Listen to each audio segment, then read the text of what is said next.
The good old days have been cut in this particular video for various reasons.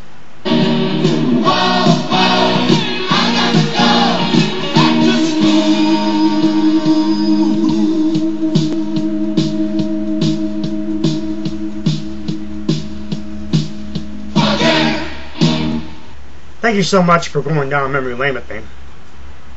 Let me take you back and tell you a story about my days at WHS, Washington High School there in Massillon, Ohio. This will be my junior year of high school to start off. We'll talk a little bit about that. When I took telecom, teleproductions, radio, TV broadcasting, call it what you will. There were several names people had called it. But to me, when I looked at my scheduling, it said radio, TV broadcasting. Like I said, they later been named teleproductions, all that other goofy stuff. Anyway, nonetheless, my junior year of high school, I took it in Mr. Sheets, memory lane video number 26, Spaghetti in Seconds. We'll give a little insight more to the situation. But also required to take with this particular course, radio, TV broadcasting, which was the last maybe 3-4 mods or periods, if you will, of the school day.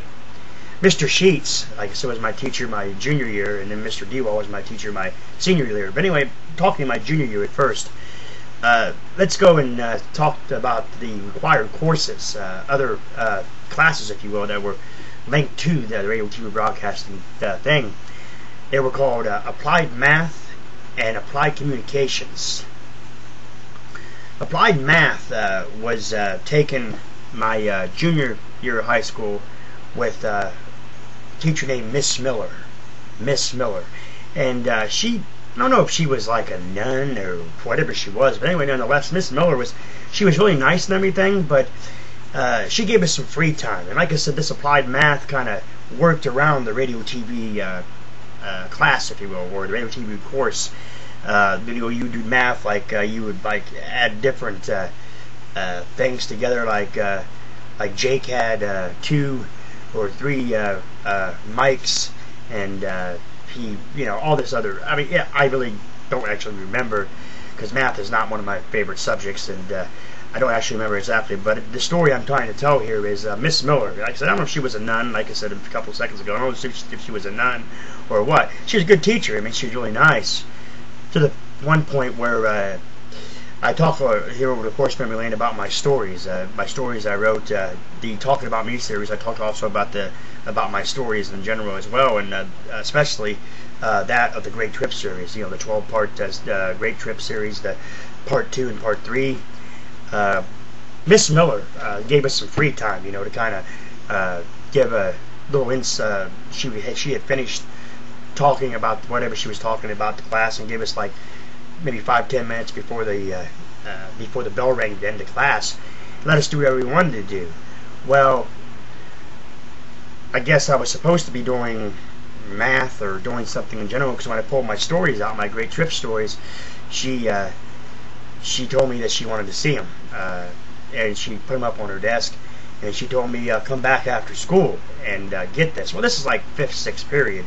And I had a study hall in between these, and I usually, after my homework, and I try to get my work done that I needed, so I wouldn't have any homework, in study hall, and then I'd go ahead and write all my stories. Well, she took my stories, the ones I was writing on, so anyway, nonetheless, I just went ahead and, I went in after class, and she told me, she says, I want to tell you something. She goes, that was one of the most gross, sickening things I have ever read in my entire life. Don't ever let me catch you pulling those out again, because if you do, you will never get them back. Well, I found that offensive, and I was like, what are you saying? Are you saying you've seen something in there that you particularly haven't done in your entire life? She goes, get out of my classroom right now. The Great Trip series, like I said before plenty of times, murder, rape,